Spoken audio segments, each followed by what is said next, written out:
just talk about Gen Ys. I want to talk about all the generations. And frankly, I don't believe that we're any much more different than we're made out to be. Actually, the differentiating factor in today's workplace is one single reason why this is even a subject of interest in the first place. Can anyone know what the differentiating factor? Because I have many people come up to me and say, Cheryl, how is this any different than when we were kids? And aren't all these Gen Ys just going to grow up and end up being just like us anyway? No, because there's one thing we did not have in our lives that they've had since birth, which is technology. And here's what I love about Generation X and Y. They are the most creative, the most entrepreneurial generations we have seen in a long time, and they're going to kick our baby boomer butts. And I'll tell you why. Because they are willing to come in and say, I don't need to play by the rules, I don't need to abide by the rules, I have a life first and work as second.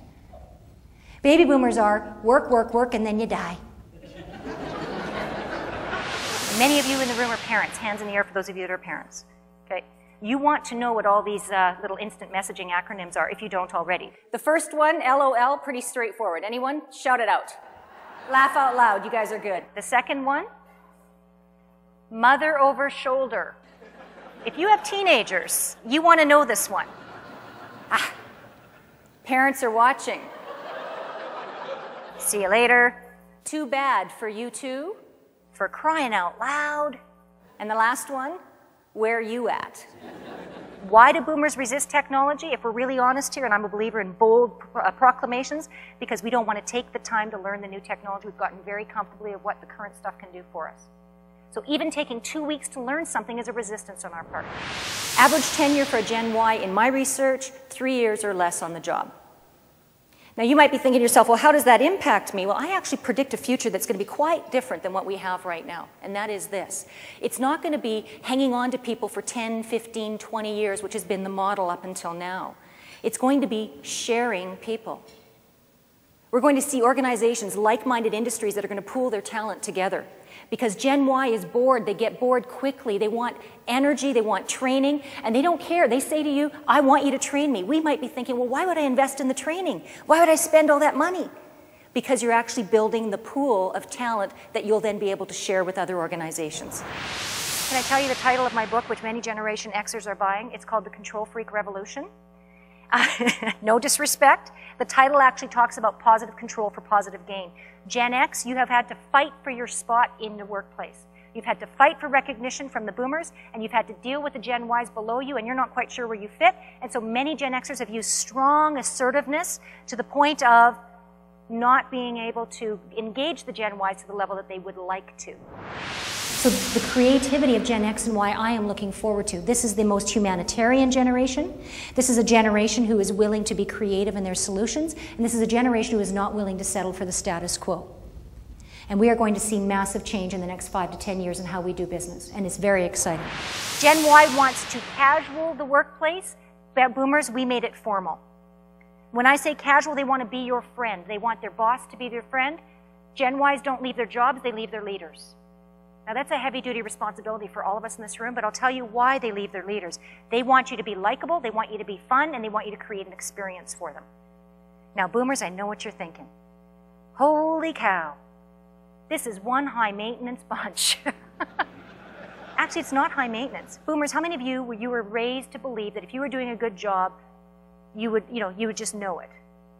Gen Y is saying, love me, love me, love me, tell me, tell me, tell me, show me, show me, show me.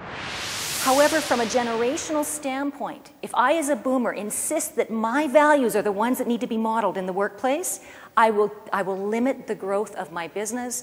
I will limit the ability for my team to perform at the highest levels possible. Does that make sense? So as a boomer, I got limited perception of what you should be doing. I'm going to push back against your belief system, against the Gen X belief system, against the Gen Y belief system, against the traditional belief system. I will push back, and it'll stop me from growing and being dynamic and innovative. So boomers, you've got all this intellectual knowledge, and we need to get better at extrapolating what we know. And companies need to get better at helping the boomers to extrapolate what they know, and there needs to be reward and recognition for extrapolating what they know.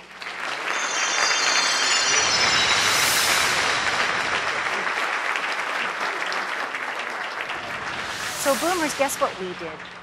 Out of our own psychosis of being raised with little love and little attention, we have projected onto our children all of the angst and love that we could so that they would not suffer the same fate we had as children. Now you laugh, we sort of go, oh, that's uncomfortable, but think about it, okay? Boomers, how many of you in this room would say to your Gen Y child, children are to be seen, not heard. I don't want you voicing your opinion. I don't want you having a choice about what you eat for dinner. And if I say something, you just shut up and do what I say.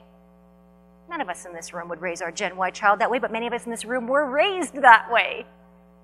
Okay, so how did we raise our children? Oh, my daughter Courtney, she's 20 in July. Courtney, you can be and do anything. Do not let anyone ever tell you otherwise. You are the best. You can work hard and get the recognition you deserve. If your school teacher gives you a grade that you don't agree with, go back and negotiate what you think you deserve. These kids show up at work and they go, I'm here. Love me, love me, love me. Because my parents love me, love me, love me. You say to a Gen Y, do this or you're fired, they look at you and go, whatever. Why are they saying that? Because guess what? I hate to tell you this. You may have heard this statistic already, but the last research I did 3 years ago was that the average Gen Y was leaving home at 26. Guess what? 2 weeks ago, it's gone up 32. I am sorry to tell you. So even if you have somebody off at college right now, guess what? They're coming back. Now, this is it's a social phenomena because you know what? I have to tell you something. As a parent, I don't want my daughter to leave yet. How many of you would agree with that? My kids, fun. My stepkids are fun.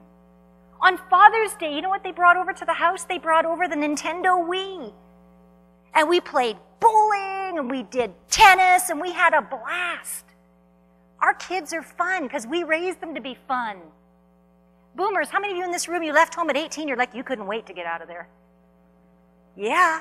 When I left, and my dad was a good guy, but do you know what his parting words were to me? Don't come back. I'm telling the truth. Don't come back.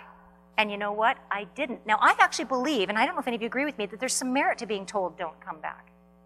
Because what it does is it forced us, didn't it, to make our way. It forced us. When my boss said, do this or you're fired, I did it.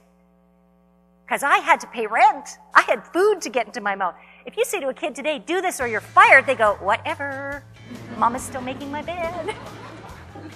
I'm still getting food. She makes chocolate chip cookies on Sunday. The point is, we keep thinking that these kids need to adapt to our way of doing it. And frankly, the influence they're having on us to change is far more far-reaching.